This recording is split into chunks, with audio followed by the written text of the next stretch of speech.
zalamina tanglai Israel mi te to Laisiangthou mi te tawndan-paidan kinai na ma khat goel tantu tanaw nai chi thu in houlimna Tuni'na ipaidana ike nai na dan dang khat houlimna leng chih hi ei mi te paidana tapa upapen hi ana poimoh ma mo pawng na lian tak nei hoi changena tan vo lian tak tang tapa upapen te ana hiwa gente na ding ina in pi chi bang in khat pe in pi chi thei mok lo ve mo upen te in pi hong hi se hoi changena to sago chi bang ina ya naw pa in ai kele naw pa ten upa ago na tanglai Israel mi te leng tapa upapen mo pawng na lian tak tan vo lian tak ana tangua wai to kisai point thumina ki ho khom leng ichi hi point khanna a paidan dan ana neu golwa sondan to kisai tapa upapen poimoh na kikal na mun ni oma thukun loya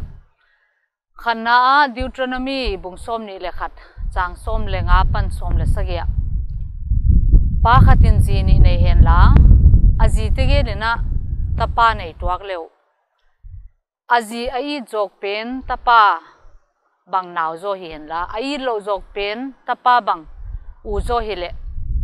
dei sak zo chi manina aji I jok tapa pen kyanga anaw zo pen kyanga ma aji lo jok tapa upen tanmun tapa upen hihna tan vote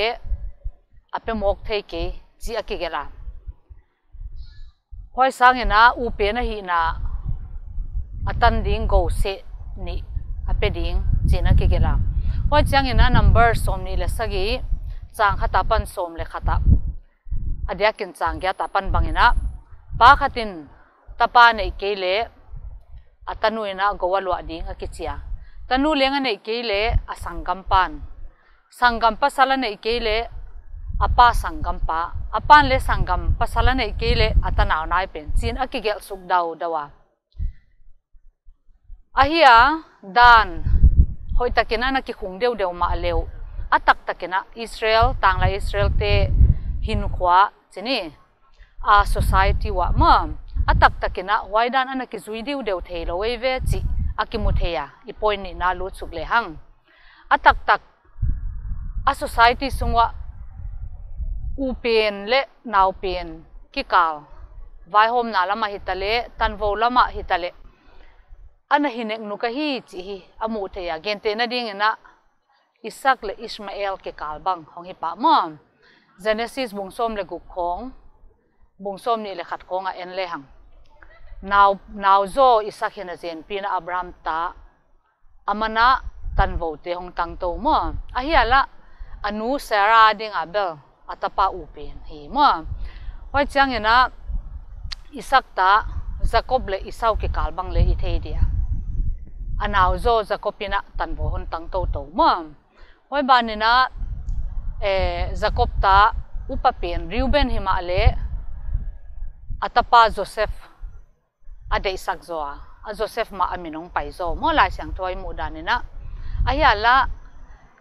anute wading abel tapa upen tuak chu hi mo Reuben le a tapa upen hoi changena Joseph Rachela de tapa upen hoi changena Joseph tate laka en le hang Manasseh le Ephraim kikal hongom non mo Genesis bungsom li le gyata Jacobin atupa te mo Joseph tate Manasseh le Ephraim awal zol laina Ephraim naw pangzo himahleh awal zol zomoka Josephine leng hilo pao Ephraim naw zo hi Manasseh na awal zol ding hilo hiam chidana gen chiangena kathei achi anaw zo Ephraim awal zol zatho thowa uchibangena ia chugle David tate Solomon le Adonijah ke kalbang mo kumpi pate khatna bung khatle bung nia en leuchin Solomon ina David kumpi ahina hon lo to au pen he ke ma le ama athu paidana mo ama tan ding hi himahleh chi dan in ongom suk suka Israelte khangthu bu te vai hom mi te buak ki pan khongena kumpi te bu khong bang sim suk le hang huchina upen to naw te kikal a vai hom na to ki sai ai kele golwa na to ki sai chi dan khonga hongki kheu to dan na mu the no ma Rehoboam le Jeroboam kikal chi te khong mo hoi takena sim thak le hang Ephraim swan te le Judah swan te kikal upen la hilopia tan munong tang to chi kikal khong huailam mitina en le hang achiang ma I point thum na lut suk le hang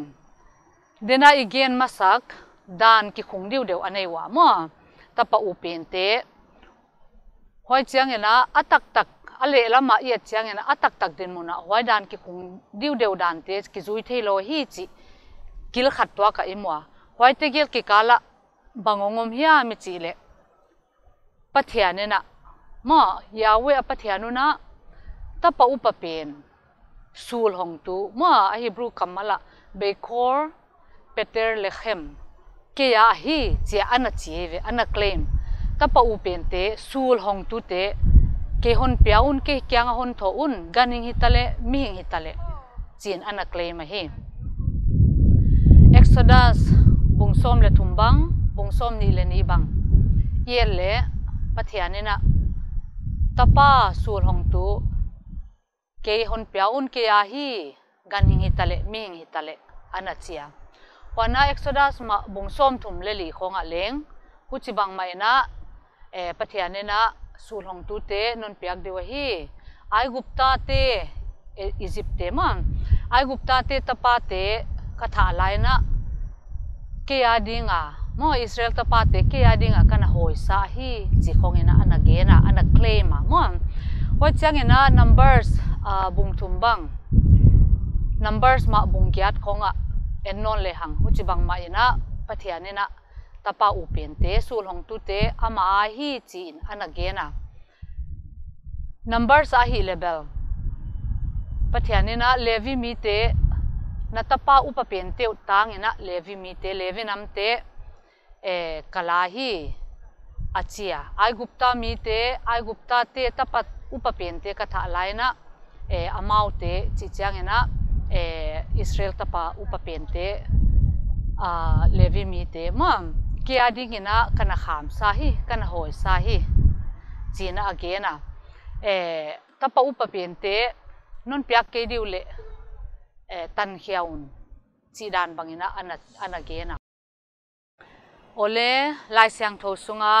tanglai Israelte tangthu pointum iki ho khina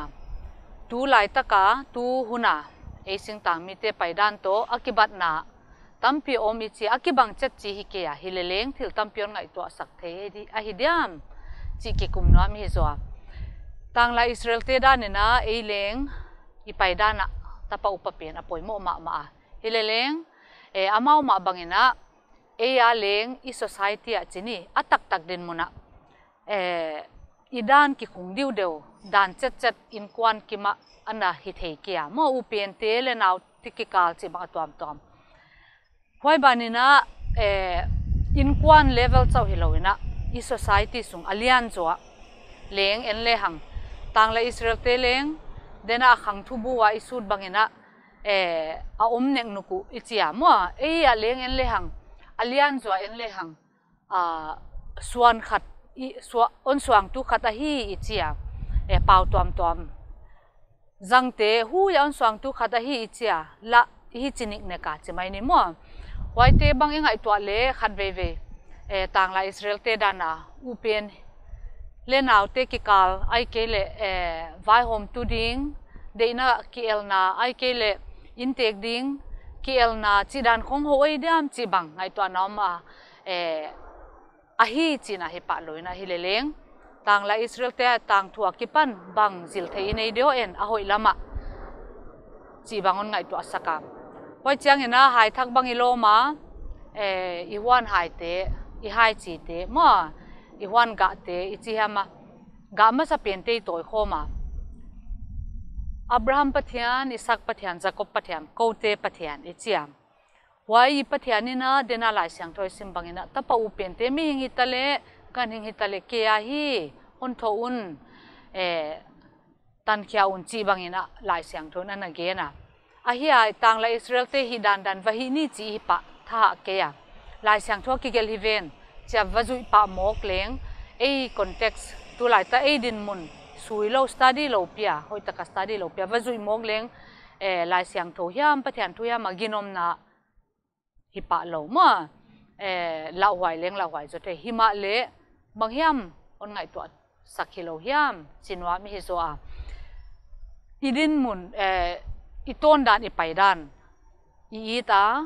kem leng kem bit nuama huchi komina ibyak Pathian leng ama sapen pena ikoyuta ai le huai te gel kikal bangchina lemtuah thei dia le